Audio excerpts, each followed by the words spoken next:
This is Lego Batman Legacy of the Dark Knight running on the Ally Z1 Extreme. In this video, I'm going to be going over the gameplay and performance, the settings I'm using, and what I recommend. If you enjoyed handheld performance tests like this and you would like to see more, definitely go ahead and subscribe, like the video, and let's get into it. So I'm going to be starting with the settings first and then going into gameplay. Go into the options and head over to the video tab. So to start, I have it set to full screen. The VSync is set to on at full rate. If you don't like VSync, you could turn it off, but I've seen some really bad screen tearing, which is why it's on. Frame rate limit is set to 60 with the resolution at 1600 by 900. Upscaling is set to AMD FSR with upscaling quality set to performance. You could probably set this to balance if you're noticing that you're locked at 60 FPS, want a little bit more visuals, you could do that. I like it at performance. For the graphics quality, I have a mix of medium and low, and you could definitely go ahead and pause the video if you need to in order to copy these.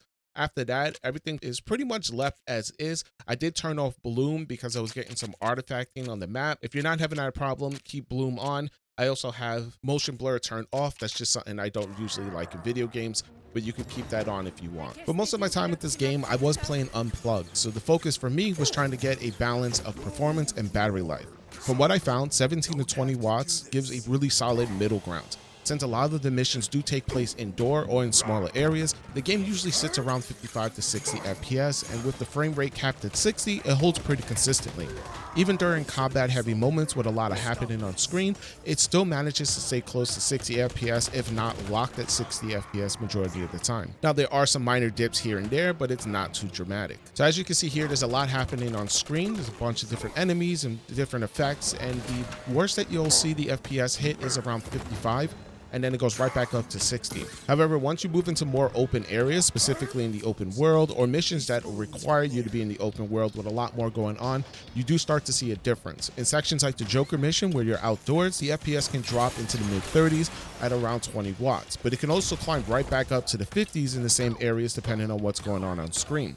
As you see here, we are in the mid 30s and then it goes right back up to 50s within just a couple of seconds. In these certain situations, you could definitely go ahead and boost up to 25 watts, or if you're plugged in, just keep it at 30 watt turbo just to counteract that dip in frames. When it comes to traversal, driving through the city, performance is a bit more steady. You're generally looking at around mid 40s with occasional jumps into the 50s and sometimes even hitting 60 FPS while still at that 20 watt range. Gliding through the city is pretty much the same and it overall holds up just as well, and I didn't really feel the need to push the wattage any higher because it was just holding just good enough. Now that said, if you do drop it down to 15 watt performance mode, I did notice that you will hit around 30 FPS and occasionally will actually dip below that into the 20s.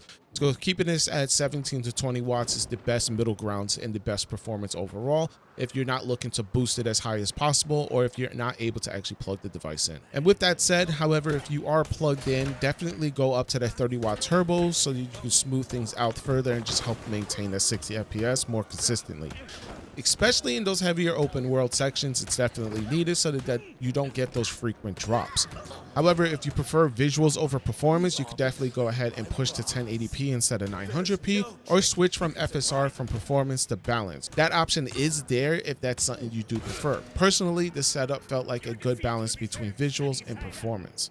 Overall, Lego Batman Legacy of the Dark Knight runs really well on the Ally Z1 Extreme. If you were unsure how it would perform, it holds up nicely, especially with the bit of tuning depending on how you want to play.